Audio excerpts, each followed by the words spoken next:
రాబోయే 2-3 రోజుల్లో వర్షాలు వచ్చే అవకాశం ఉందని వాతావరణ శాఖ హెచ్చరికల నేపథ్యంలో ఏలూరు జిల్లాలో ధాన్యం రక్షణ చర్యలపై రైతులు అప్రమత్తంగా ఉండాలని జిల్లా కలెక్టర్ కె వెట్రిసెల్వి అన్నారు.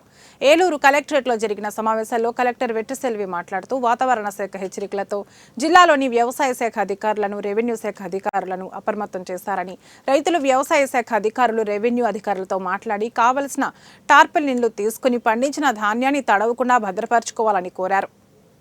ఇప్పుడు మనకి నెక్స్ట్ 2 డేస్లోనో 22,000 మెట్రిక్ టన్స్ మనం హార్వెస్ట్ చేసేసి మనకు వస్తుంది కాబట్టి సో దానికి కావాల్సిన టార్పాలిన్స్ మనకు 2,000 ఆల్రెడీ ఫార్మర్స్కి ఇవ్వడం జరిగింది.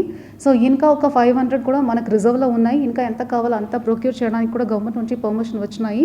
సో మనం ఇప్పుడు సేఫ్గానే ఉన్నాము. కానీ ఫార్మర్స్ అందరికీ నా రిక్వెస్ట్ ఏదంటే ఇమీడియట్గా అగ్రికల్చర్ ఆఫీసర్ తోటి కోఆర్డినేట్ చేసుకొని ఆల్రెడీ హార్వెస్ట్ చేసిన ప్యాడీని షిఫ్ట్ చేయించిన రైస్ మిల్లర్స్కి హార్వెస్ట్ చేయాలనుకుంటే ఒక 2 డేస్ రెయిన్ఫాల్ ఫోర్కాస్ట్ చూసుకొని దానికి తగ్గినట్టు అగ్రికల్చర్ ఆఫీసర్ డైరెక్షన్ తోటి హార్వెస్ట్ చేసుకోవడం.